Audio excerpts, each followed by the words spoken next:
dia a todos. Vamos a mais um estudo da Bíblia. Estou aqui com os meus convidados para hoje, para juntos aprendermos sobre um tema muito especial que fala acerca do desejado de todas as nações. Aqui estou com o Armindo e o Norman. Juntos nós hoje vamos aprender a Bíblia, mas antes vamos fazer uma oração. Vamos fechar os olhos. Oremos. Senhor, nosso Deus, nosso Pai, eis que estamos aqui a fim de podermos estudar a Sua Palavra. Permita que Teu Santo Espírito possa estar conosco a fim de nos instruir em tudo o que vamos aprender. Em nome de Jesus. Amém. Amém. Como eu dizia, o nosso tema é o desejado de todas as nações. Como todos sabem, o desejado de todas as nações é Jesus. E vamos especificamente falar sobre o nascimento de Jesus. Como é que foi, o que aconteceu naquele momento. Eu vou pedir para lermos um texto específico que se encontra no livro de Mateus capítulo 2, versos 1 até 3. Pode ler? Sim. E tendo nascido Jesus em Belém de Judeia, no tempo do rei Herodes, eis que uns magos vieram do Oriente a Jerusalém, dizendo: onde está aquele que é nascido rei dos judeus? Porque vimos a sua estrela no Oriente e viemos a adorá-lo. E o rei Herodes, ouvindo isto, perturbou-se e toda Jerusalém com ele. Muito obrigado pela leitura. Nós temos aqui um relato sobre um dos episódios a qual o nascimento de Jesus. Dizer que a vinda de Jesus, a primeira vinda de Jesus, era muito esperada, era muito desejada, era muito ansiada, desde Adão. Logo que o homem pecou e Deus aproximou o homem, o restaurou, nós vemos ali apresentada diante de Adão a promessa da vinda do Messias.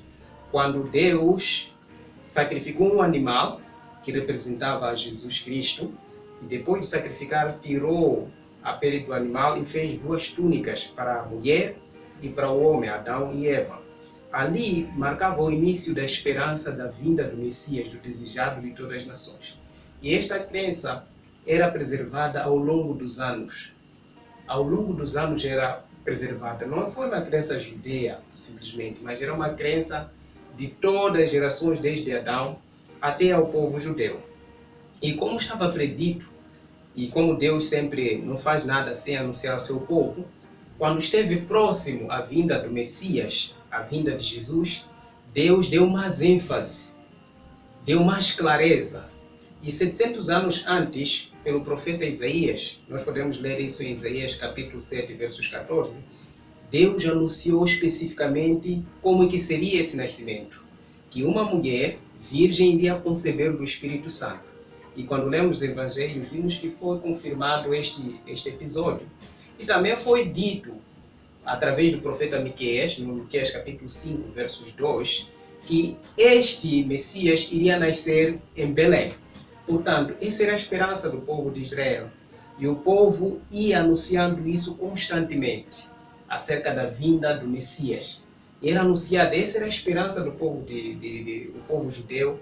E na verdade não era só do povo judeu, era a esperança de todo mundo. Porque essa mensagem não foi só difundida em Israel, mas foi difundida em todas as partes, em todos os cantos. Durante o tempo em que o povo esteve cativo nos outros países, então essa mensagem era pregada. E provavelmente alguns livros foram ficando nesses sítios. Por isso que quando nós lemos esse texto de Mateus no capítulo 2, versos 1 até 3, nós vemos que vieram alguns magos, os magos do Oriente, né? Esses eram astrólogos, eram filósofos, que gostavam muito de estudar. Só que uma coisa peculiar que aconteceu ali é que esses homens viram uma estrela. E quando viram essa estrela no céu, uma estrela em comum, eles ficaram admirados. Então, desejaram saber um pouco mais, investigaram um pouco mais que estrela seria aquela. Na verdade, essa estrela não era um astro, não era uma lua, não era um planeta, mas sim eram anjos que estavam sobre Belém. Esses anjos vieram especificamente para anunciar o nascimento do Messias. Então, eles estavam ali, esses anjos resplandecentes, que estavam a uma certa distância. que só poderão ser contemplados como se fossem estrelas. Então, esses homens, quando viram essa estrela, ficaram perplexos e foram estudando, foram ler alguns livros que os judeus haviam deixado nos seus países. Eles investigaram e perceberam que estava escrito que um Messias iria nascer no seio do povo israelita. Esse Messias seria o Salvador do mundo. Então eles ansiaram adorar esse Salvador, que seria o Deus do universo, o Deus do mundo. Então eles ansiaram. Por isso que elaboraram um plano de viagem até Jerusalém. E a viagem, quando eles viajavam, eles faziam a viagem maioritariamente à noite. Porque de dia eles não conseguiam contemplar aquela estrela, mas de noite eles poderiam ver a estrela e seguir a trajetória, porque não sabiam para onde eles iam, só seguiam a estrela. E a estrela os levou até Belém, em Israel. Quando eles entram em Israel, e quando chegam em Belém, basicamente, ou chegam em Jerusalém primeiro, eles esperavam que esse Messias, que é o prometido do povo judeu, talvez estivesse no templo. E foram lá no templo onde estavam os sacerdotes, né? Aqueles que pregavam todos os dias, o Messias já de vir, o Messias já de vir. Então eles foram para lá, perguntaram, e nós vemos neste episódio, né? Então eles perguntaram, onde é que está o Messias, aquele que é nascido dos judeus? Todo mundo ficou admirado, ficaram perplexos, assustados. Por quê? Que Messias? Esse Messias que nós anunciamos, quando é que ele nasceu? Como é que nós não vimos? E eles ficaram perplexos, alguns até nervosos. E aquela notícia chegou ao rei Herodes, que também ficou muito angustiado. Só que a angústia de Herodes era por outros motivos, motivo egoísta. Sabendo que um rei iria nascer, então ameaçava o seu trono. Isso deixou as pessoas tão perplexas porque não perceberam. E o que falhou para eles não perceberem que o Messias já havia nascido? O que foi que falhou? O que foi que falhou é que, primeiro, antes de nós entendermos o que foi que falhou, precisamos perceber o contexto desse episódio. O nascimento de Jesus foi anunciado. Quando foi anunciado, 700 anos atrás, o povo ia pregando. Nesse mesmo instante, havia um senhor que estava a par dos assuntos. Esse senhor é o diabo. Ele estava a par. Então, quando Maria, a mãe de Jesus, concebeu do Espírito Santo, foi num período em que havia um boato, um rumor, né? Este rumor é porque haviam muitas meninas, adolescentes, virgens, que apareciam dizendo que eu estou grávida do Espírito Santo. Muitas apareceram. Eu estou grávida do Espírito Santo, eu estou grávida do Espírito Santo, eu estou grávida do Espírito Santo. Então aquilo criou uma incredulidade no seio das pessoas.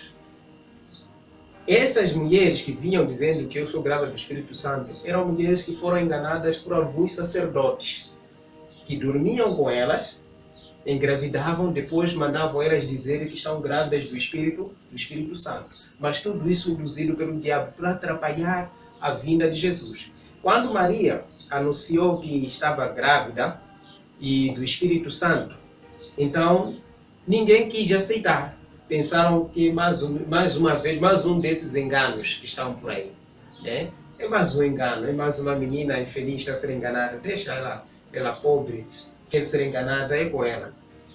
E isso fez com que, nós vamos ler o Evangelho, vamos ver que quando José ouviu isso, porque José era o prometido, ou Maria era a prometida de José, que foi o pai de Jesus, né? Foi o prometido de José. Eles ainda não viviam juntos. Maria ainda estava na casa dos pais. Mas ele já tinha pago todos dotes. Já tinha pago tudo. Então só faltava aquele tempo da noiva vir para ficar com o seu esposo. Mas ela apareceu grávida. José queria fugir. Porque também estava a par da situação que estava a acontecer. Ele queria fugir. Por isso que Deus também enviou um anjo para José. Para que ele pudesse perceber que de fato aquilo não era mais uma das invenções, mas sim era de fato algo verdadeiro. E José foi, finalmente levou a mulher e decidiram ficar juntos. E foi assim que aconteceu. Provavelmente José pode ter passado muita vergonha. Veja aquele corno, aquele que foi enganado. Aí ela engravidou de sacerdote, aí foi enganado. Mas José estava no seu coração, sabia que de fato aquilo foi algo do Espírito Santo, porque o anjo veio até a ele, assim como... E naquele tempo, se nós formos a ler ainda os evangelhos, Lucas, tudo mais, realça que naquele tempo o povo de Israel estava sob o jugo romano. Os romanos é que dominavam o mundo naquela época. E o povo de Israel era escravo. Só que uma espécie de escravo livre, né? Eles eram escravos, mas podiam fazer tudo o que eles quisessem, poderiam adorar seu Deus, poderiam fazer o que quiserem, mas deveriam estar sob o governo de quem? De César, que era Roma. Então, tudo o que eles fizessem precisavam ter passaporte que poderia ser identificado como alguém, como propriedade de Roma. Então, o povo israelita estava a passar por situações muito difíceis naquela época, situações de opressão. E, infelizmente, diante dessas situações, alguns ficaram presos nas dificuldades da vida. Então, o povo de Israel naquela época estava preocupado em se libertar. Quando eles liam a Bíblia, vendo a vinda do Messias, eles percebiam como se o Messias vinha para derrotar o Império Romano, então eles ficarem livres. Eles pensavam assim, né? Então, por isso que os seus anseios eram esse. Então, Herodes assustou quando viu que o Messias nasceu. Disse, olha, o meu trono já estou a ser tirado a partir daqui. Então, como estou a ser tirado o meu trono, já vira aquele que vai libertar o povo de Israel. Então, por isso, muita gente ficou perplexo. E também, alguns pensavam, diante deles, pensavam que Jesus, por ser rei dos reis, iria vir em glória naquele momento. Ou poderia nascer na casa do rei, ou poderia nascer na casa do sacerdote, ou poderia nascer numa casa importante. Então, quer dizer, se ele é importante, deveria nascer num sítio importante. Então, é o que eles pensavam naquele momento. E outros estavam preocupados com as situações da vida, negócios, família. Então, por isso que quando veio exatamente o momento, muitos estavam cegos, não estavam a perceber. Os sacerdotes viam, pensavam que Jesus vinha para lhes libertar do jugo romano. Os outros pensavam que, olha, vir, não vir, eu tenho que me preocupar com os meus negócios. Então, cada um estava perplexo com a sua situação. E mesmo tendo os anjos lá no céu, e aquela estrela que já estava anunciada, que haveria uma estrela no céu como sinal, eles não conseguiram ver. E a estrela estava sobre Belém, mas eles não conseguiram ver. Quem viu são pessoas que viam de longe, muito distante. Muito distante. Essas pessoas é que viram a estrela e seguiram até o local. Claro que lá também havia alguns que estavam à espera, como os pastores que estavam pastoreando, meditando, esses também receberam a Jesus. Então, quando esses homens chegam lá e vêem essa perplexidade, e infelizmente não puderam encontrar ninguém, ou não encontraram ninguém praticamente que estivesse à espera de Jesus. E eles foram enviados. O Herodes disse, procurem lá, quando vocês encontrarem, peço vir me dizer. Então eles foram, encontraram o Messias e eles adoraram o Messias, nesse caso Jesus, né? Ofereceram presentes. Alguns de nós ficamos preocupados quando os pastores pedem dízimos e ofertas, né? Dizemos, esse quer comer. Vai comer, sim. O pastor, há de comer o dízimo. É para ele, porque ele está a servir a Deus. Então ele tem que se alimentar, tem que viver daquilo. Então aqueles ofereceram grandes honras, presentes, riquezas, deram tudo para a mãe de Jesus e aquele bebê recém-nascido que seria o Messias.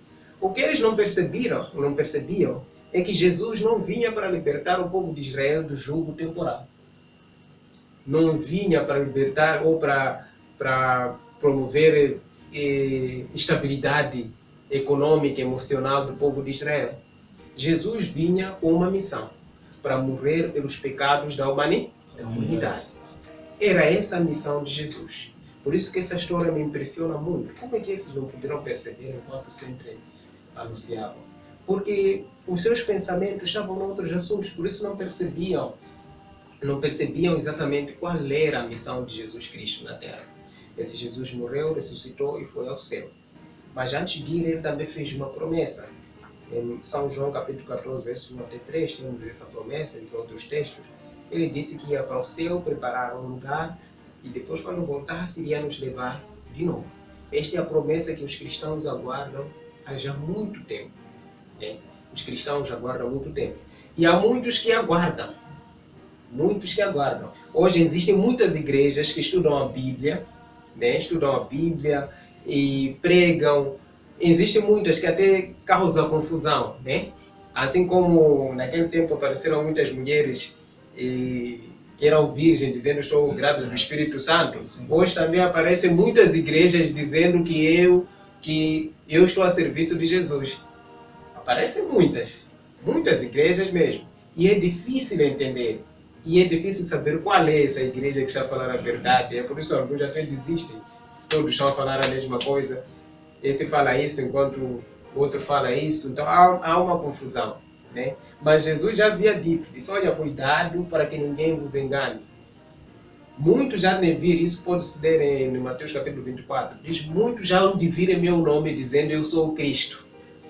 Quando diz já hão de vir em meu nome, tem duas conotações. Alguns iriam vir dizer eu sou Jesus.